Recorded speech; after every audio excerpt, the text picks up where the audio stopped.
بسم الله الرحمن الرحيم. نلتقي مع الأستاذ أحمد هكوش مدير الامتحانات في التربية الحرة لمحافظة حما. السلام عليكم ورحمة الله وبركاته. السلام ورحمة الله وبركاته. أخي يا ريت تشرح لنا إلى أين وصلتم بواقع التعليم في محافظة حما. بسم الله الرحمن الرحيم. والصلاة والسلام على سيدنا الأنبياء والمرسلين. أخي العزيز، ما زلنا للأسف في البدايات. طبعا صار لنا أكثر من سنتين عم نشتغل بسبب الظروف الميدانية المعروفة لدى الجميع.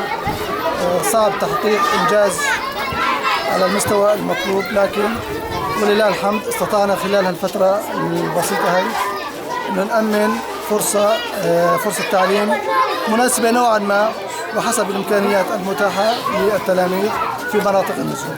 أستاذ أحمد، ما هي الصعوبات التي تواجه عملكم؟ عدم الاستقرار الصعوبة الكبرى. نعم.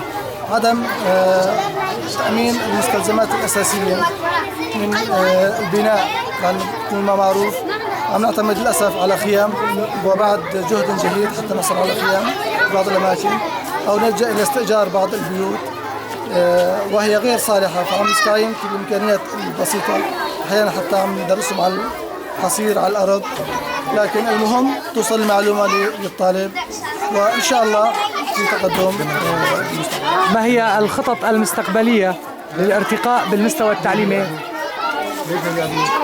حاليا في أذهاننا إن شاء الله الكثير، إلا أنه الوضع الميداني عم يفرض علينا أمور عم تخرج عن السيطرة، لكن الأكثر هو تأمين مدارس نموذجية في كل مناطق النزوح. طبعا نتحدث عن مناطق النزوح والمناطق المحررة.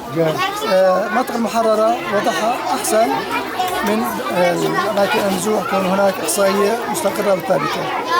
فهناك إعادة ترميم المدارس وإعادة تأهيل، الاستعانة بما تبقى من بعض المقاعد لإعادتها لخدمة التلاميذ، والتواصل مع جميع المنظمات ومع ما تقدمه الوزارة. للأسف يعني ما حصلت منا شيء ضمن الإمكانيات